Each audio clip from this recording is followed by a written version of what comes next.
Friends, आज के video में हम देखेंगे पंचायती राज से रिलेटेड प्रश्न जो कि आपके एग्जाम में पूछे जाने की संभावना है। तो चलिए मैं इस वीडियो को शुरू करता हूं। दोस्तों, यदि आपको यह वीडियो अच्छा लगे तो इस वीडियो को लाइक और अपने दोस्तों में शेयर जरूर करें। तो चलिए मैं इस वीडियो को शुरू करता हूं। आज का हमारा पहला प्रश्न है, भारत में निम्नलिखित में से किसके अंतर्गत पंचायती राज प्रणाली की व्यवस्था की गई है? तो यह किया गया है नीति निर्देशक सिद्धांत पर, यानी कि ऑप्शन नंबर ए। हमारा अगला प्रश्न है, भारत में महिलाओं के लिए स्थान आरक्षित है। तो कहाँ आरक्षित है? तो यह पंचायती राज संस्थाओं में आरक्षित है। हमारा अगला प्रश्न है, भारत में पंचायती राज अधिनियम कब लागू हुआ? तो भारत में पंचायती राज अधिनियम 24 अप्रैल 1993 में लागू हुआ। हमारा अगला प्रश्न है, पंचायत के चुनाव कराने हेतु निर्णय किसके द्वारा लिया जाता है? तो पंचायत के चुनाव कराने हेतु राज्य सरकार के द्वारा निर्णय लिया जाता है। हमारा अगला प्रश्न है, भारत में पंचायती राज का प्रारंभ कब किया गया? तो भारत में पंचायती राज का प्रारंभ 1959 ईस्वी में किया गया। हमारा अगला प्रश्न है, पंचायती राज संस्थाओं के संगठन के 2 स्तर होने का सुझाव दिया। किसने दिया? तो यह दिया गया था अशोक मेहता समिति के द्वारा। हमारा अगला प्रश्न है,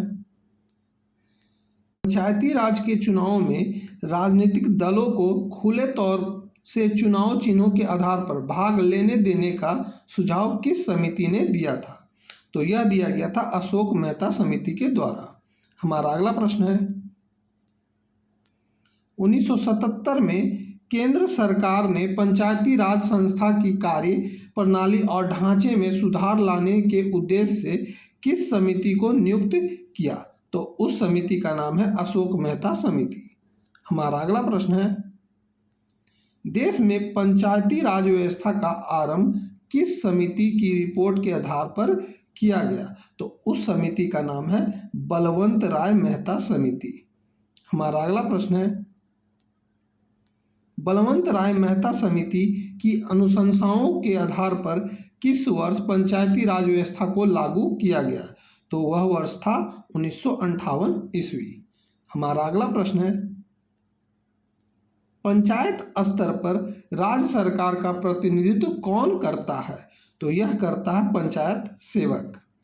हमारा अगला प्रश्न है, निम्नलिखित में से कौन पंचायती राज की 3 स्तरीय व्यवस्था के अंतर्गत नहीं है? तो नहीं है की बात कही जा रही है। यहाँ जिला स्तर पंचायती राज व्यवस्था के अंतर्गत है, ग्राम स्तर पंचायती राज स्तर के अंतर्गत है और प्रखंड स्तर, ये तीनों पंचायती राज के अंतर्गत हैं, परंतु तहसील यह पंचायती राज के अंतर्गत नहीं है। हमारा अगला प्रश्न है, पंचायती राज व्यवस्था अपनाई गई थी। तो यह अपनाई गई थी लोकतंत्र की शक्तियों के विकेंद्रीकरण के लिए। हमारा अगला प्रश्न है, पंचायत चुनाव के लिए उम्मीदवारों की न्यूनतम आयु सीमा होनी चाहिए। कितनी होनी चाहिए? तो यह होती है 21 वर्ष। हमारा अगला प्रश्न है, पंचायती राज के कार्य क्षेत्र में नहीं आता है। कौन नहीं आता ये आपको बताना है।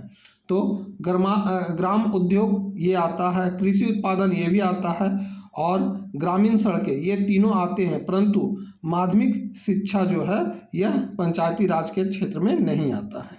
हमारा अगला प्रश्न है, पंचायती राज संस्था के अधिकतम आय का स्रोत है क्या है? तो यह है सरकारी अनुदान। हमारा अगला प्रश्न है, मेगास्थनीज कौन था? तो मेगास्थनीज चंद्रगुप्त मौर्य की राजसभा में यूनानी राजदूत था। हमारा अगला प्रश्न है, पंचायत समिति का गठन होता है तो किसके द्वारा होता है? यह होता है प्रखंड स्तर पर। हमारा अगला प्रश्न है, पंचायत समिति के प्रशासन का प्रबंध एक सरकारी अधिकारी करता है जिसे कहते हैं, तो उसे कहा जाता है खंड विकास पदाधिकारी। हमारा अगला प्रश्न है, राजस्थान में पंचायती राज व्यवस्था की शुरुआत किस जिले से हुई? तो तो राजस्थान में पंचायती राज व्यवस्था की शुरुआत नागौर जिले से हुई थी। हमारा अगला प्रश्न है, पंचायती राज तिरोस्पान प्रणाली का प्राथमिक भाग है, तो यह ग्राम पंचायत का भाग है। हमारा अगला प्रश्न है, 73वीं संविधान संशोधन के प्रावधानों को समाज के किस वर्ग को सत्ता हस्तांतरण की दृष्टि से ऐतिहासिक कदम माना जाता है? तो यह माना जाता है महिला वर्ग के लिए। हमारा अगला प्रश्न है, 73वें संविधान संशोधन द्वारा पंचायती राज संस्थाओं के लिए किस तरह के चुनाव का प्रावधान किया गया था? तो यह किया गया था प्रत्यक्ष एवं गुप्त मतदान का। हमारा अगला प्रश्न है, भारत में किसके चुनाव में आरक्षित स्थानों की चक्रानुक्रम से भरे जाने का प्रावधान किया गया है? तो यह किया गया है पंचायती राज संस्थाओं के चुनाव में। हमारा अगला प्रश्न है, भारत में किसके चुनाव में आरक्षित संस्थाओं की चक्रानुक्रम से भरे जाने का प्रावधान किया गया है? तो यह किया गया है पंचायती राज संस्थाओं के चुनाव में। दोस्तों ये 2 बार क्वेश्चन रिपीट हो गया है पर ऑप्शन अलग अलग थे। हमारा अगला प्रश्न है, पंचायती राज संस्थाओं के निर्वाचन के लिए उत्तरदायी है? तो यह उत्तरदायी है राज्य निर्वाचन आयोग। हमारा अगला प्रश्न है, पंचायत के विघटन के उपरांत निम्नलिखित में से कौन सी समय अवधि नए चुनाव कराने हेतु सही है? तो यह है 6 माह के अंदर। हमारा अगला प्रश्न है,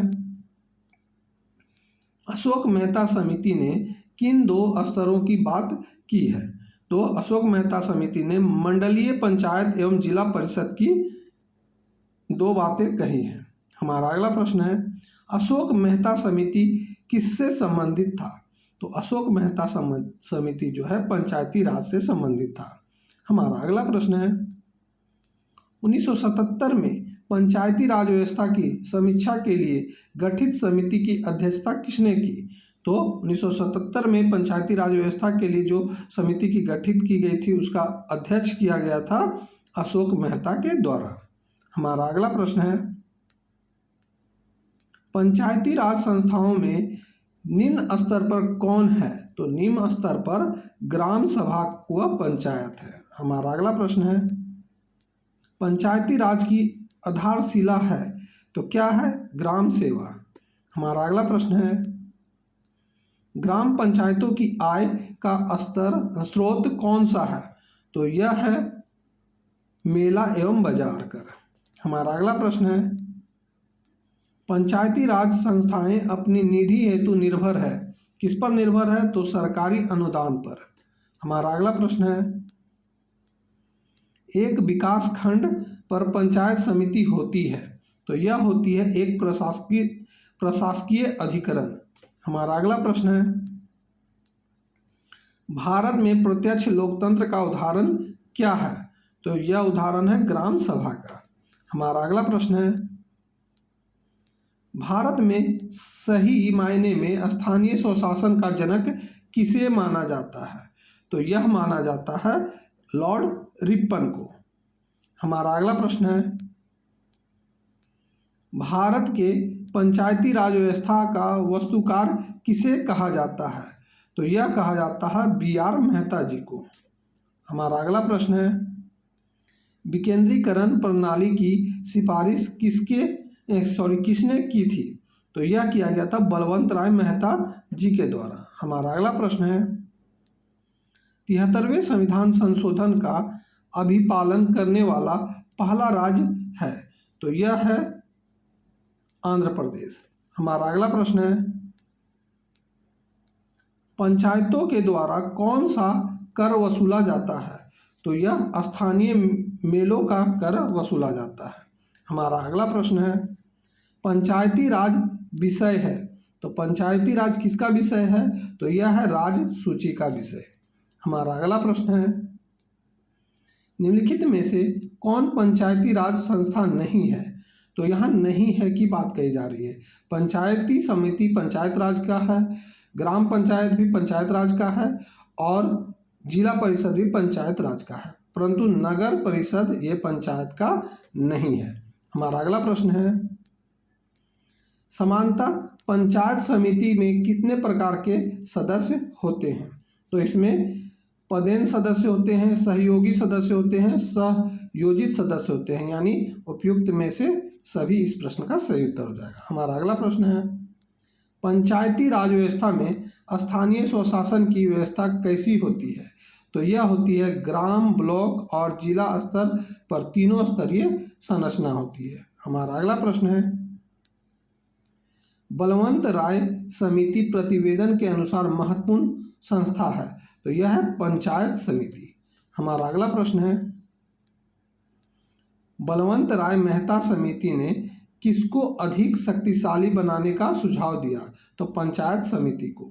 हमारा अगला प्रश्न है, 2 अक्टूबर 1959 को भारत में पंचायती राज का शुभारंभ निम्नलिखित में से कहाँ पर किया गया?